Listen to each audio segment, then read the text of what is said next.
turn 26. So during this turn I did some leveling up with my heroes, but first let's see what my leader did. So with my leader I attacked this inn and leveled up with my serpent, so that was one of the priority, and also with Boar Rider, which was not a priority. I used spy drone as bait, but as he started quite far, because as I said on the previous turn, I made a bit of a mistake of moving him here, so he was quite far from the action, so it was not able to bait them as I wanted, and because he had a lot of space to travel before being able to bait, so I should have moved him with the rest of the army, but still he did bait one of the Orc Priests at some point.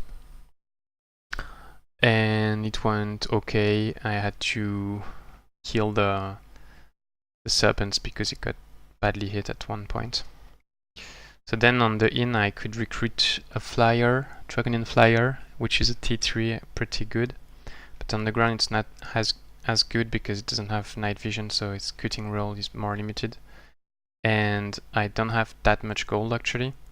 If I had paid 320 I would have only 80 gold left. But so I thought it's not really worth it at this point, and instead I bought a Marauder, Goblin Marauder for 80, so I was at 400. That's why I would have 80 left if I bought the flyer. And I bought the Marauder because he has cave concealment, so it's a very good scouting unit, and if there is another guy underground, which doesn't seem really to be the case because I've got 1, 2, 3, 4, at least 4 players, and probably more, which are on the surface. So actually there should probably be at least one other guy on the underground, but I've got a lot of space on the ground, so I should take advantage of it and expand as much as I can. And so if there is guy on the ground, the cave concealment of the Goblin Marauder is really good.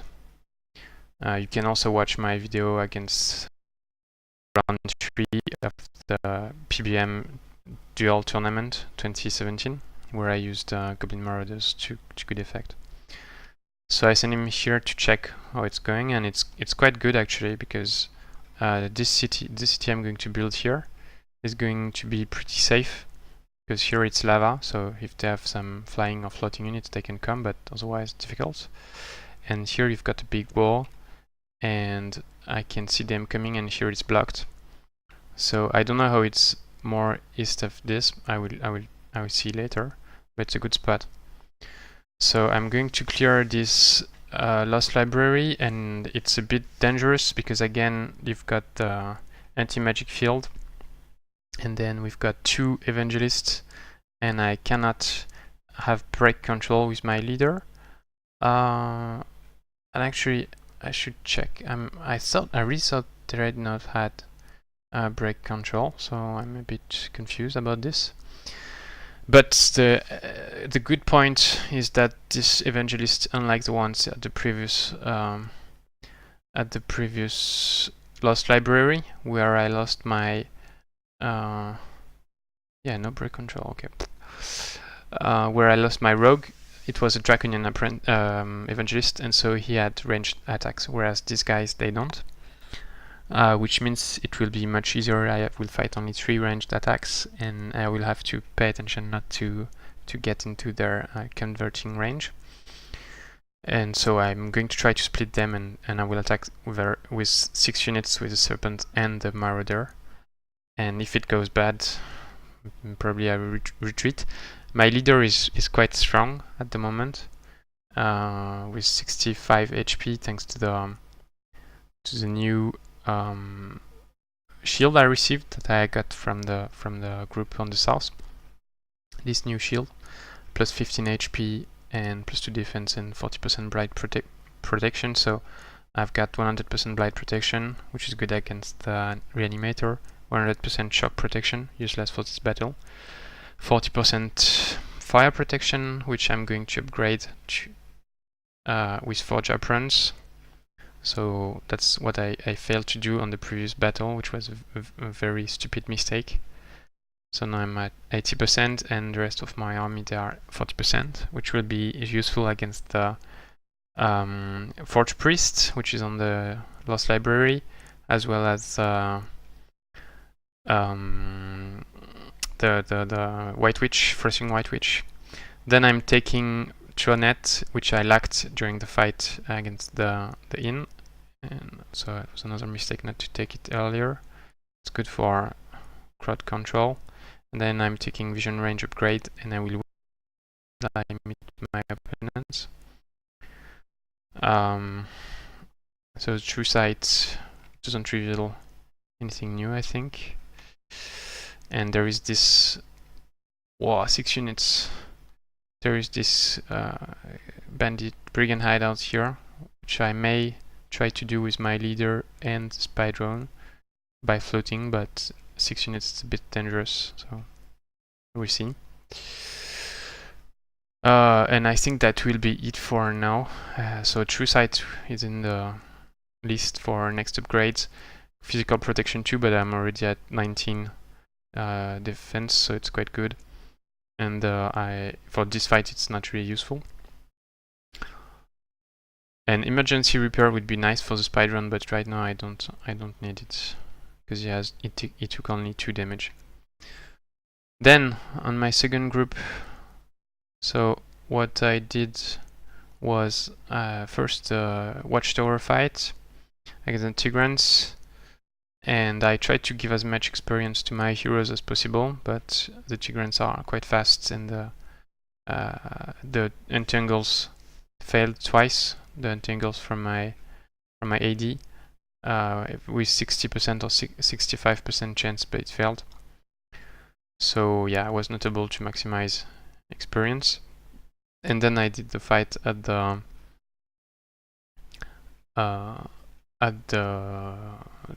Column of Champion, and there were only 4 units to fight, so I was not also able to give as much experience as I wanted. So my AD didn't level up during either of these 2 fights, so I got only 1 level from the Column, and same for these units.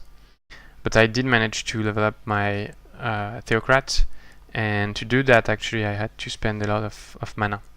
So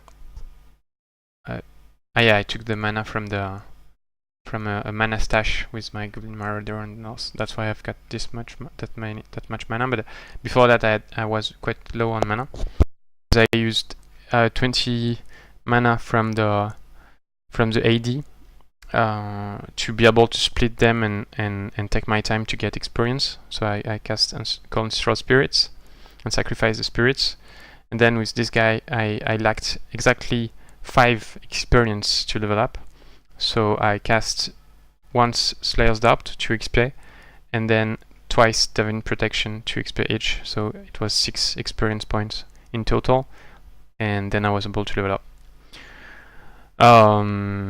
So yeah, that was just mana wasting just for levels, and it means now I'm level 9 with the Theocrat, so it's time to take Lesser Convert, and I hope I will be lucky with my conversion. And for the rest, I'm still not sure actually what to take. I have almost 2 stacks, but not yet. Actually, I do have 2 stacks, but I mean the heroes are not yet leading them. So Blessing of Earth is really good, so maybe I should just take it now. But I think I will wait a little more and use the upgrade points next turn or something like this. I just hope first that I don't get killed, of course, but it should be okay. I think I'm quite safe here. I'm seeing more or less what's around me with the Watchtower I just built. And so yeah, wait next turn to when I have the 2 stacks together. And with my AD, so I was not able to reach level 11, and so I'm keeping my points to take Regrowth and Cold Lightning and that kind of stuff.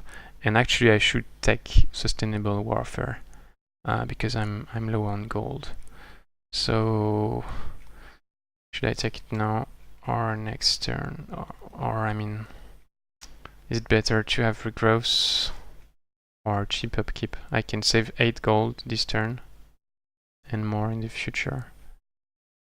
So I'm going to think about it again at the end of the video to avoid you waiting for nothing. So the Prospector was not able to move as fast because he has 28 movement points, and I used him to attack the Watchtower and take it. And then I'm sending the Hellhound south through the lava to try to make contact with the Fey dwelling. In terms of research, so I'm going to continue researching my class units because I want to get cannon. So 4 turns to get Golem. Would be nice to get a mana fuel factory to get the machines cheaper, but actually I don't need now because I cannot build machines, and I will wait until I have more research per turn to really focus on this.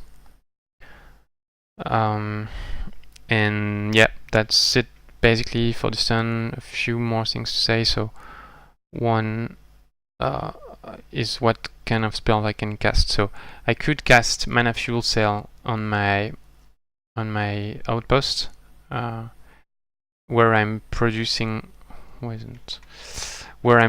settler. I finished the builder. I sent it east to go build some forts where on the sites I just cleared. So I could use Mana Fuel Cell here, and it would bring me to 92, and then I would do the settler in 3 turns. But I don't, or I could rush it and do it in 1 turn for 100 gold.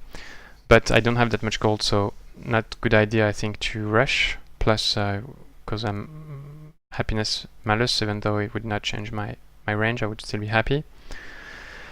And I think 20 mana points times 3 turns is just too much to get to save 1 turn. So I'm not going to cast Mana Fuel Cell. So then I could cast a Spy Drone or Seed of Distrust to prepare for the casting of spell of Seed of Distrust on the Dragon Dwelling, but I'm still far from it. So I think I'm going to go for Spy Drones and just load it and don't cast it. And if I need it, then I can cast it. Because I don't have mana, so I don't want to pay it for his upkeep. And at my throne, I'm still producing Dwarf Boar Riders with lifesteal. And so the Spy Drone, yeah, he reached water, so now it's more or less safe, I think. And I'm moving to reach the Giant Dwelling as fast as possible. So, see you next turn.